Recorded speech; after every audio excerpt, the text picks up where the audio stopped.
Hello and welcome to English 101. This is the fall 2020 semester and I'll be your instructor, Dr. Sam Lackey. I'm excited to get started. This is the introductory lecture for sections 1007 and 1012. So those sections are the same in terms of what we will be doing this semester and in terms of how the class is structured, but you need to know which section you're in order to access your course modules in Web Campus, in order to get to the course homepage. And that's very important for us, so just make sure you know your section number. So this is an introduction. Like I said, I will try to keep it brief.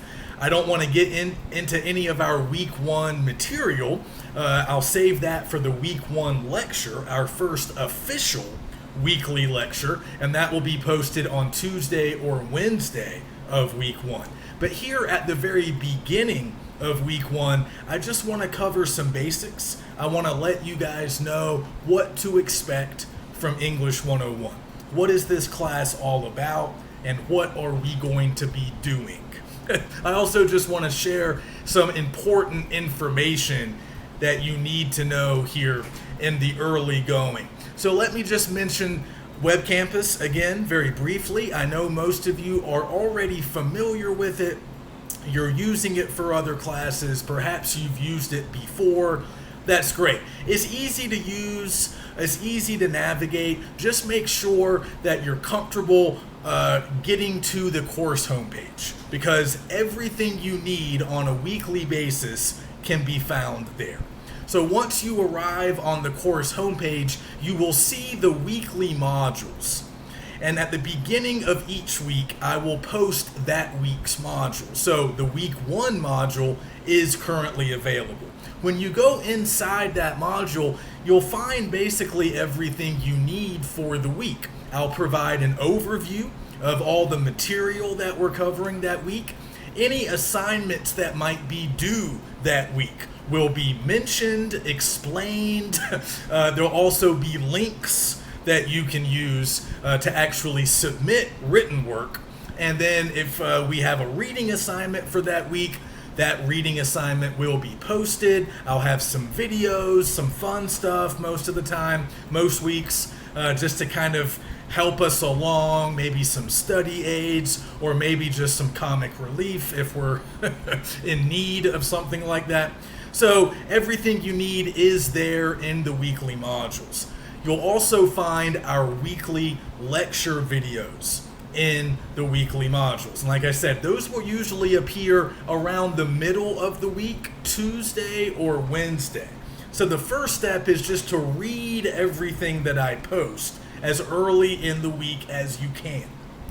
Go ahead and get started on some of the assignments. And then around the middle of the week, you can watch my lecture. I'll try to keep them relatively short and fun, and I will usually have some visual aids, maybe some PowerPoint slides or some sort of a video to show you, so it's not just me talking.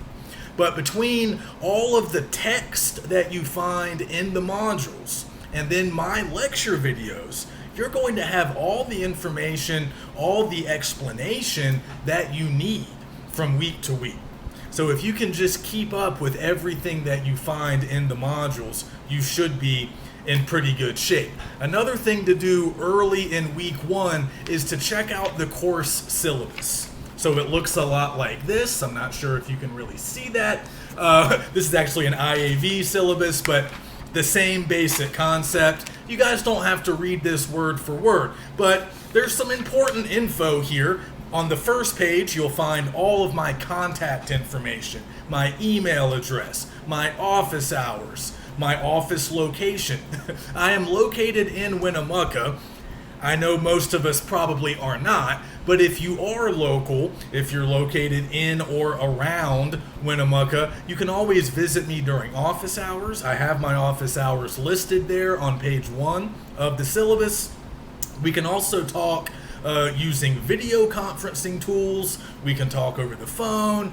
We have a lot of options, but in an online class, typically email is the best way for us to communicate. So if you ever have any questions, problems, or concerns, just email me.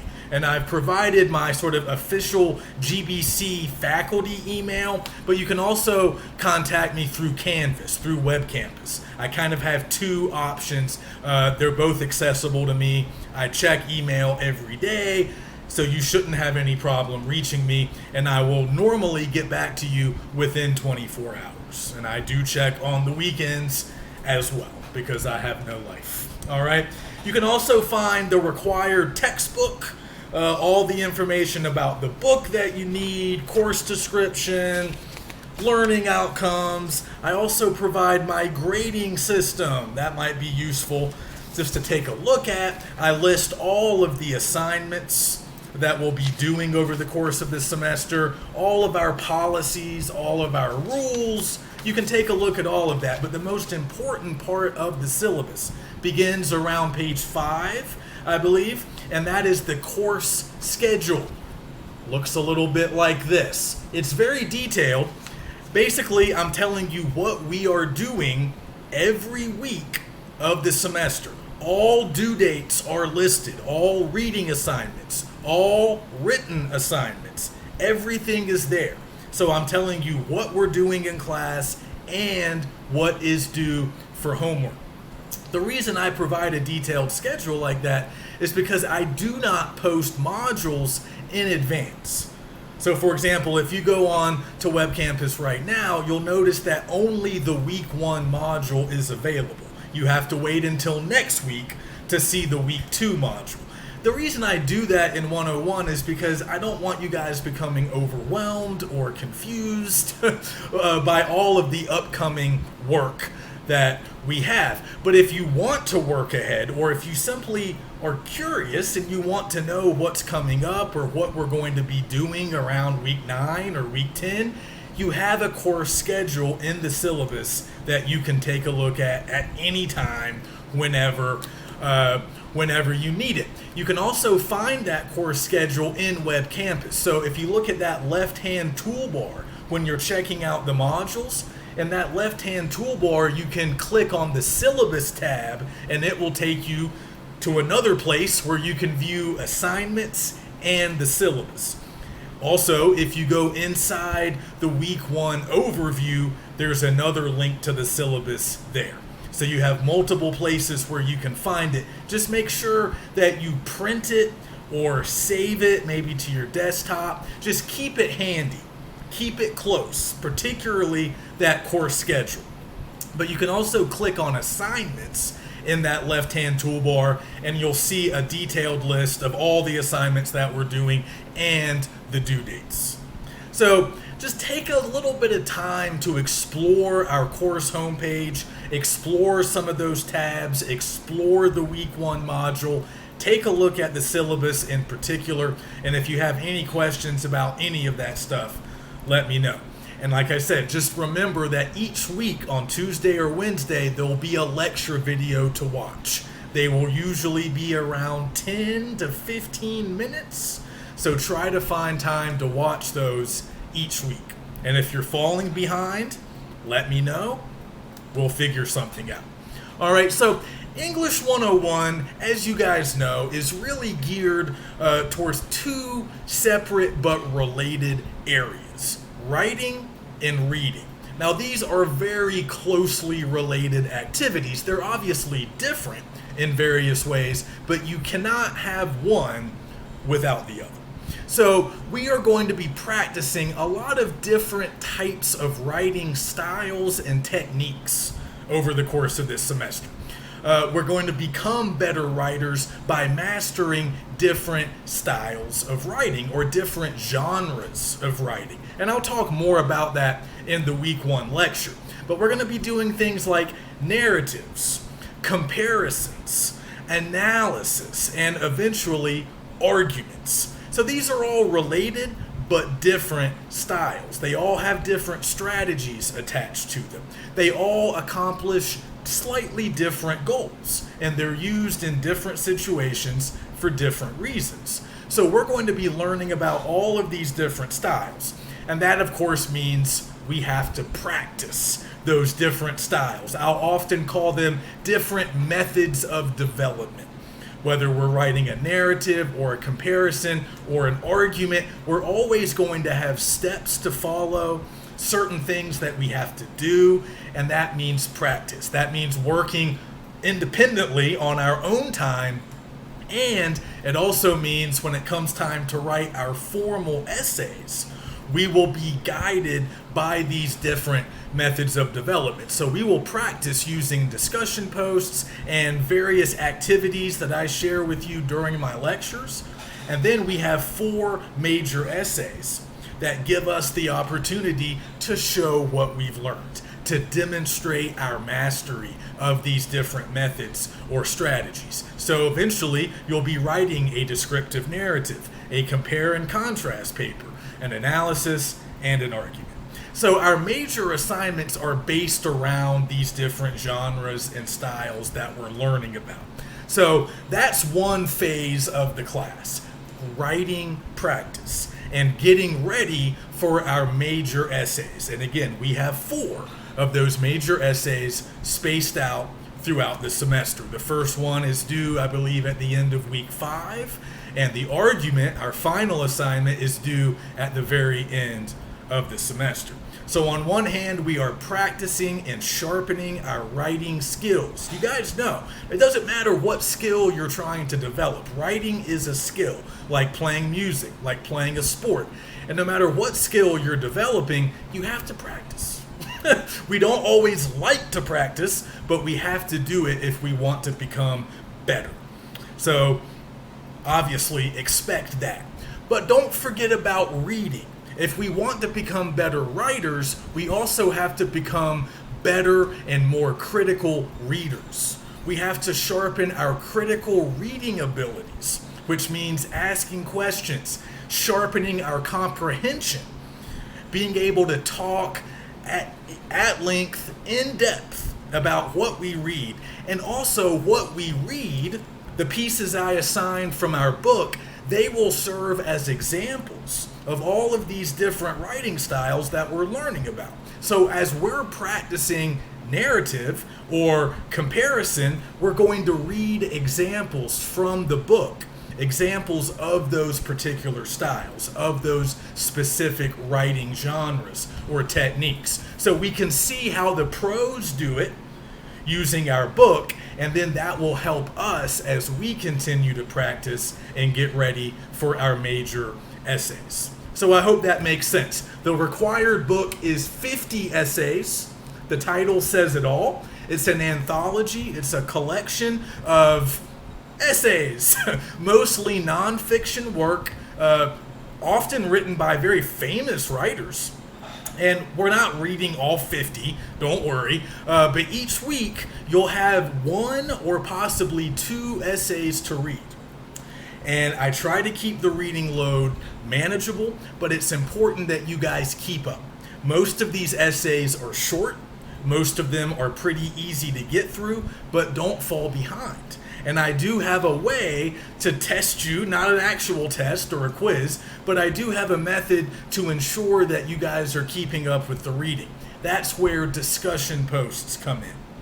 So not every week, but most weeks, you guys will respond to the reading by posting your feelings, your opinions, and your answers to some specific questions that I will pose in our discussion board. So we have an online discussion board that will be ongoing throughout the semester. Again, this is an online class. You guys get it. We don't have an opportunity for live, in-person interaction. In other words, we can't have traditional class discussion. So instead, we're going to have an online discussion. And you guys will be contributing to that discussion most weeks. Again, not every week. If we have a major paper due, I'll give you a break from the discussion board. But more often than not, you'll have something to post. You'll need to read and then post about what you read. You'll also have a chance to respond to classmates. So you guys, and I really encourage you guys to talk to one another, read one another's posts. You might learn something from one another. You can certainly disagree as long as you do it respectfully. Let's engage with one another a little bit. We're all feeling perhaps a bit isolated these days. Let's take the opportunity to talk, to exchange ideas, sometimes to argue.